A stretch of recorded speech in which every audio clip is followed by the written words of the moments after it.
आपकी कीमती वक्त के लिए। चौधरी साहब, ये मेरा पहला सवाल है आपसे।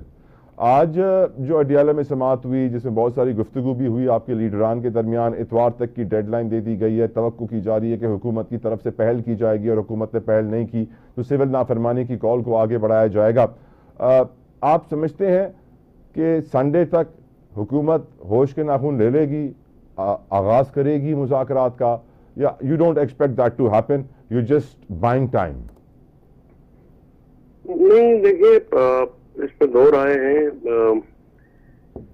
इमरान खान साहब का ये ख्याल है कि हुकूमत संजीदा नहीं है, लेकिन आज शाह महमूद कुरैशी साहब और अली मीन गंडापुर समेत कुछ लीडरान की मुलाकात जेल ट्रायल के दौरान हुई है, और उसके बाद अली मीन साहब की मीटिंग हुई है।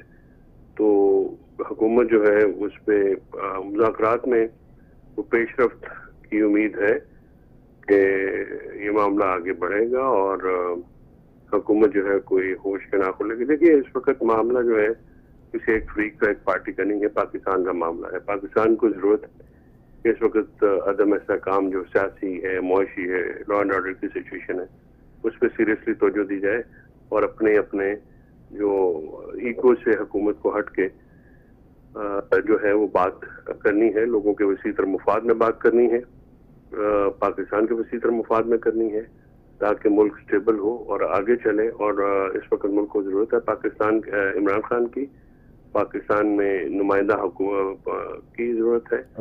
इन मामला के ऊपर जो है। बट चौधरी साहब, द क्वेश्चन इज कि इस एस्केलेशन से, इस जो आप हालात खराब हैं, जो ताल्लुकात खराब हैं पीटीआई की एस्टैब्लिशमेंट से, उसकी बेनिफिशरी तो हुकूमत है। तो हुकूमत क्यों चाहेगी कि हालात अच्छे हो जाएं, कुछ टेम्परेचर डाउन आ जाए, कुछ ठंड हो जाए, गर्मी ख़त्म हो, ताल्लुकात बेहतर हो? हुकूमत तो चाहेगी कि ताल्लुकात ऐसे ही रहें ताकि हमें फ़ायदा मिलता रहे। तो व्हाई डू यू थिंक कि हुकूमत मुज़ाकरात करेगी सर? ये वो 2.5 साल में जितना फ़ायदा उनका होना था वो डेफिनेटली हो गया। ये मुज़ाकरात जो है वो बजरिया हुकूमत हो सकते हैं। मुज़ाकरात तो खैर जहाँ पे होने होते हैं वहीं पे होने होते हैं।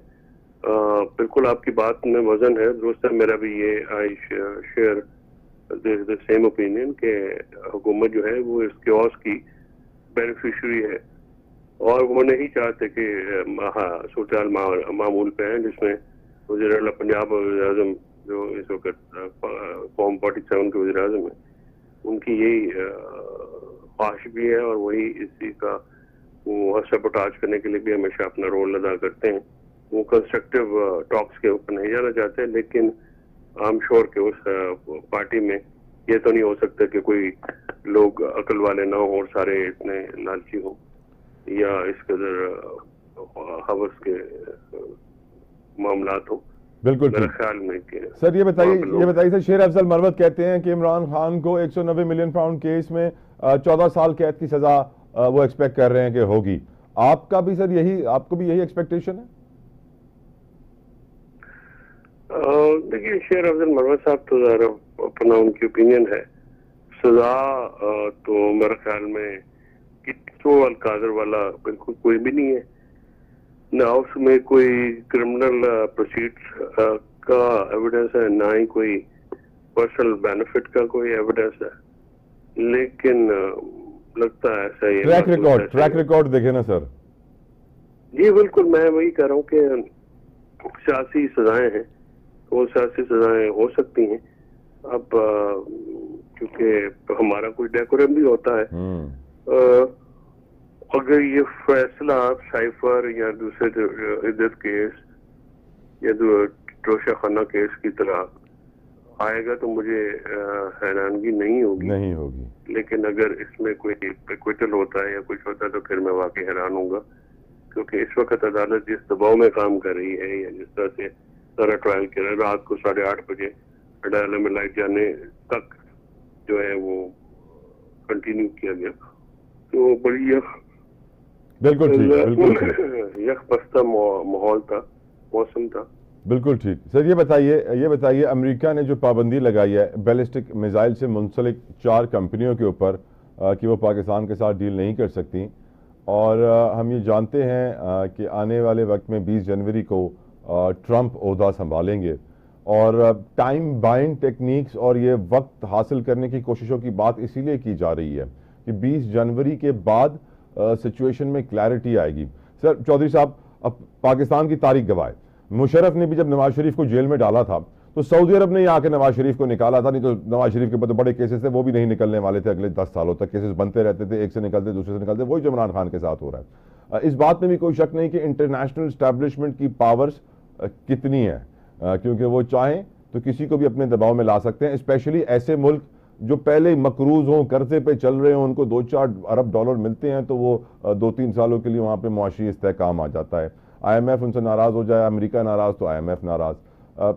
आप क्या मुझसे इस बात पे एग्री करते हैं कि इस बात में कोई शक नहीं है कि 20 जनवरी के बाद असल पता चलेगा कि क्या होने जा रहा है ट्रंप के आने के बाद? देखिए, ट्रंप के आने के बाद जो भी है वो तो एक हमेशा इमरान खान साहब ने और हम ये मेंटेन करते हैं कि उसकी जो भी बात होनी तो यहीं पे है ना जी। वहाँ पे जो हॉस्टिलिटी थी बाइडेन इंतजामिया की इमरान खान के खिलाफ या उनकी हुकूमत के खिलाफ, वो जो है डेफिनेटली वो रिड्यूस हो जाएगी और वहाँ पे मामला जो है वो उम्मीद ऐसी है कि वो जो इम्पार्शियलिटी है वो वहाँ पे आ जाएगी, जो कि पहले वहाँ पे नहीं थी। ये हम उम्मीद करते हैं। और बाकी जो मामला होने वो तो पाकिस्तान में होने हैं ना, हमें जो भी देना है वो पाकिस्तान की अवाम ने देना है, पाकिस्तान के लोगों ने देना है, पाकिस्तान के निजाम ने देना है। बिल्कुल ठीक। निजाम की आपने बात की है चौधरी साहब, आप माशाल्लाह से एक सीनियर वकील भी हैं, पाकिस्तानी भी हैं उसके साथ साथ। आज सर हमारे वजीर दिफा ने एक स्टेटमेंट दी है सर, वो कहते हैं कि PTI के दौर में जितनी करप्शन हुई किसी दौर में नहीं हुई। आज 50% भी करप्शन खत्म हो जाए तो हमें कोई IMF की जरूरत ही नहीं है। NCP गाड़ियां आम है, हलाल और हराम में कोई फर्क नहीं रहा है। एक ब्यूरोक्रेट जो है उसको शादी की सलामी सिर्फ 4 अरब रुपए 400 करोड़ मिलती है, कस्टम कलेक्टर के लिए 40-50 करोड़ रुपए को बड़ी बात ही नहीं है। ऐसी बातें सिटिंग डिफेंस मिनिस्टर कह रहा है और फिर ये भी कहता है कि कुछ फैसले अपनी मजबूरी की वजह से नहीं कर सकते हैं, बता भी देता है कि हम मजबूर हैं, इनको रोक नहीं सकते हैं, ये सिस्टम का हिस्सा है। इससे पाकिस्तानियों को क्या मैसेज लेना चाहिए आज डिफेंस मिनिस्टर की स्टेटमेंट से? डिफेंस मिनिस्टर साहब को इग्नोर कर देना चाहिए। बात तो जो भी वो करते हैं अपनी करप्शन की दास्तानें हैं उनकी। ये सारे मामला पे पनामा में हेवन फैल के वो उनके लीडरान ने कभी रसीदें नहीं दी।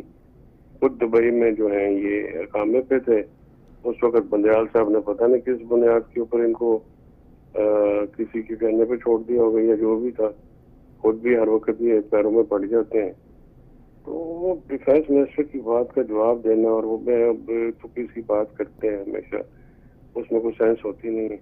तो मैं तो फ्रैंकली समझता हूँ कि वो उनकी उम्र जो है वो रिटायरमेंट की है, और अपनी सियासत छोड़। आखिरी सवाल चौधरी